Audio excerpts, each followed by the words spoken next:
कहाँ थी? यही थे। सच? मुझ। अरे वाह, एक बात बताओ। क्या? एक गाना सुनाओ और इतना अच्छा गाओ कि हमारे दिल में घुस जाओ। फिर? बनी रहो दिल में। फिर हम जब मौसम में आएंगे तो हम तुम्हारे दिल में घुस जाएंगे। कब निकलेंगे? कब? 26 जनवरी को। क्यों? उसी दिन मौसम बनेगा, झंडा लेके आ जाए। गो! क्या बात है? ना जाइबो ना जाइबो ना जाइबो राजा। कहाँ न जाइयो? बता रहे, बर्दाश्त करो। अरे बर्दाश्त नहीं हो रहा। ना जाइबो ना जाइबो ना जाइबो राजा, अंगूर वाली बगिया। ना जाइबो राजा, अंगूर वाली बगिया। ना जाइबो राजा, ना जाइबो ना जाइबो ना जाइबो राजा। कैसे? अंगूर वाली बगिया। ना जाइबो राजा, अंगूर वाली बगिया। ना जाइबो राजा।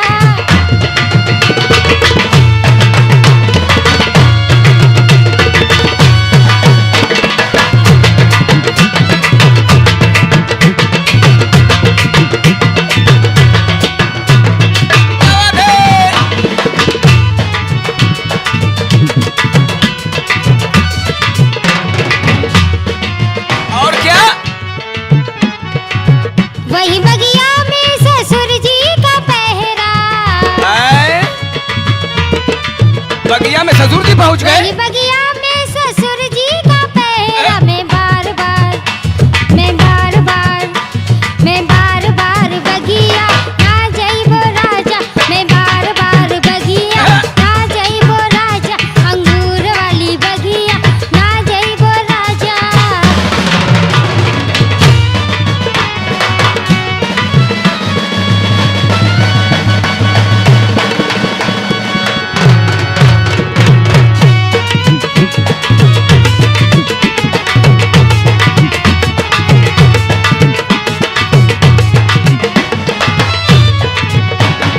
और क्या?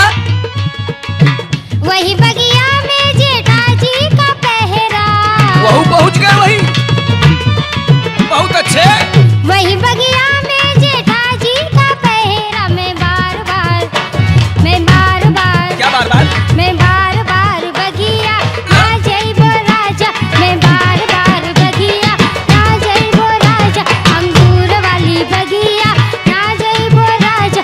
अंगूर वाली बगिया ना जाइबो राजा।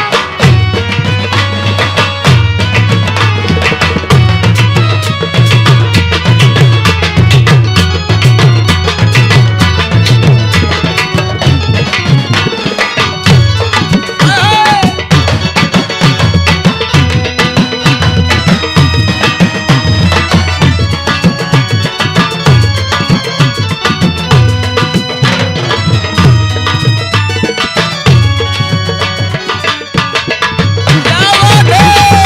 कमर चल रही है, गंगा मैया में नैया जा रही है।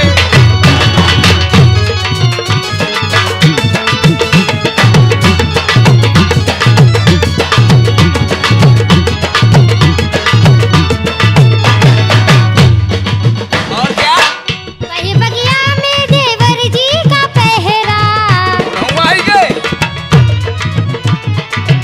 वही बगिया में देवर जी का पहरा। मैं बार बार क्या बात है? बगिया ना जाइबो राजा। मैं बार बगिया ना जाइबो राजा। अंगूर वाली बगिया ना जाइबो राजा।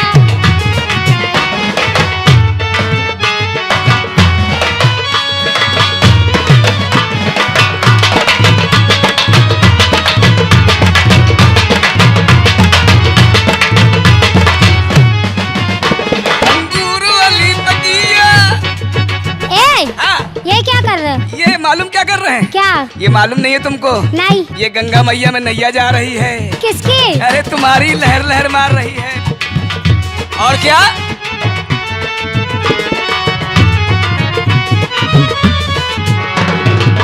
वही बगिया